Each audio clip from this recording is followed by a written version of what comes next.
Saudi সরকারের গুরুত্বপূর্ণ নোটিশের আলোকে বাংলাদেশি হজযাত্রীদেরকে তীব্র গরমের সতর্ক অবলম্বন ও স্বাস্থ্যবিধি মেনে চলার অনুরোধ জানিয়েছেন ধর্ম মন্ত্রণালয়। শনিবার মন্ত্রণালয়ের প্রেস বিজ্ঞপ্তিতে এ তথ্য জানানো হয়। বিজ্ঞপ্তিতে বলা হয়, মিনা ও মুজদালিফায় তাপমাত্রা বাড়ছে বলে জানিয়েছে সৌদি হজ ও ওমরাহ মন্ত্রণালয়।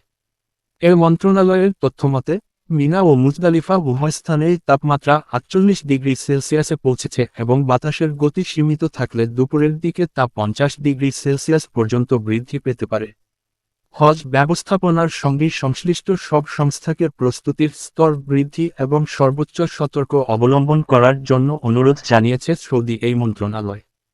একই সঙ্গে হাজিদের নিরাপত্তার স্বার্থে তাদেরকে সরাসরি সূর্যের আলো এবং তীব্র গরমের সময় হাঁটাচলা থেকে বিরত থাকার এবং যথাসম্ভব তাঁবুর ভেতরে অবস্থানের পরামর্শ দেওয়ার জন্য সচেতনতামূলক কার্যক্রম জোরদার করার আহ্বান জানিয়েছে। সৌদি কর্তৃপক্ষ থেকে রোদে ছাতা ব্যবহার, প্রচুর পরিমাণে পানি ও তরল খাবার গ্রহণের অনুরোধ করা হয়েছে। এছাড়া, সংশ্লিষ্ট কর্তৃপক্ষ কর্তৃক জারিকৃত সব স্বাস্থ্য বার্তা ও পরিচালন নির্দেশনা মেনে চলার বিষয়ে হজযাত্রীদেরকে উদ্বুদ্ধকরণের ওপর গুরুত্ব আরোপ করেছে।